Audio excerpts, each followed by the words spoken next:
ሰላም ጤና ይስጥልን ውድ የቻናሉ አባሎችና አዲስ ተመልካቾቻችን እንኳን ወደ ቻናሉ በሰላም መጣችሁ።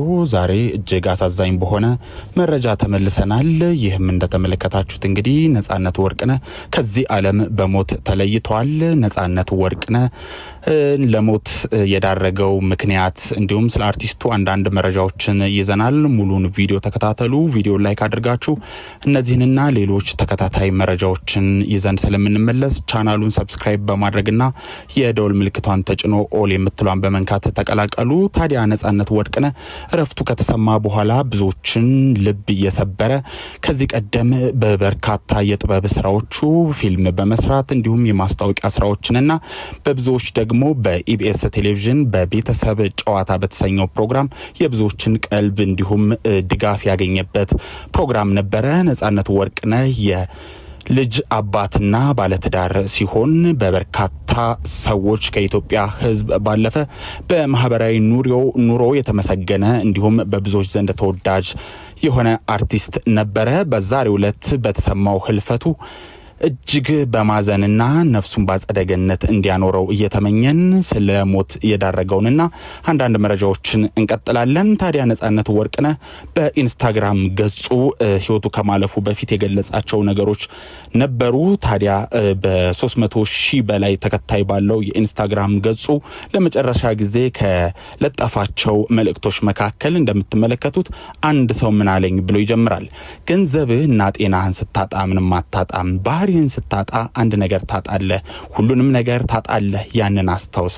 ገንዘብ ሊመለስ ይችላል፣ ጥንካሬም ሊገነባ ይችላል። ነገር ግን ባህሪ የማንነታችን መሰረት ነው። አጥብቀህ ጠብቅ፣ በታማኝነት ኑር እና ሌላው ሁሉም ወደ ቦታው ይወድቃል ሲል ተናግሯል። በሌላው ፖስቱ ደግሞ ፍቅር ሰው ሲሞት እንኳን አይጠፋም፣ ወደ ኋላ ይቀራል እና የማንቋቋመው ይሆናል በማለትም ገልጿል። ለመሆኑ ነጻነት ወርቅነህ ከነዚህ ልብ ካላልናቸውና ካላስተዋልናቸው የኢንስታግራም ፖስቶቹ ምን ተረዳችሁ? በተጨማሪም የመጨረሻ እንድንጨምርላችሁ ነጻነት ወርቅነህ ይቀጥላል። ስህተት ነው፣ ሁሉን ሰው ቢያደርገውም ትክክል ነው፣ ማንም ሰው ባያደርገውም ይላል። ምናልባት ከጀርባው ቅኔ ይኖረው ይሆን? ጊዜ ይፈተዋል።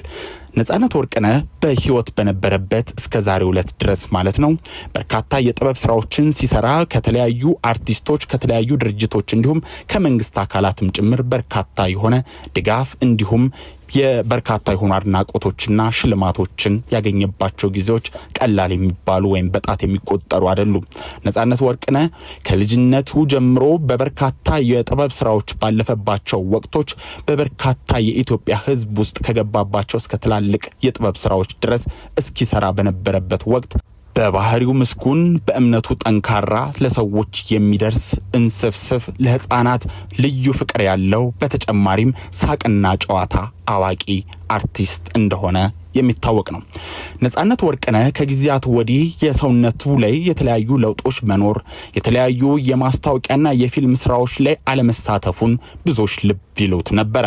ታዲያ በኢቢኤስ ቴሌቪዥን ሲተላለፍ የነበረው የቤተሰብ ጨዋታ ፕሮግራም ላይም በርካታ ለውጦች በሰውነቱ ላይ ማየት ከጀመርን ውሎ አድሮ ነበረ።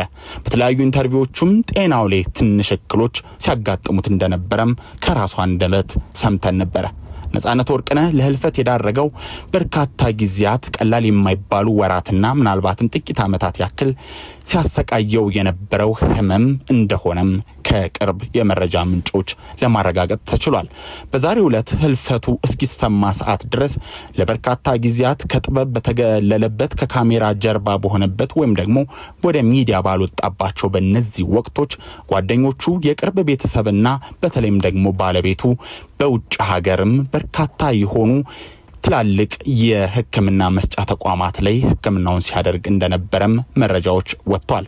የነጻነት ወርቅነህ ከእድሜው ለጋነት ወይም ጎልማሳነት እንዲሁም በርካታ ስራዎችን ወደፊት ይሰራል ተብሎ በሚጠበቅበት በዚህ ወቅት እንዲሁም ልጆቹን አሳድጎ ለቁም ነገር ለወግ ማዕረግ ያበቃል ተብሎ በሚጠበቅበት በዚህ ወቅት ማረፉ ልብ የሚሰብር ነው።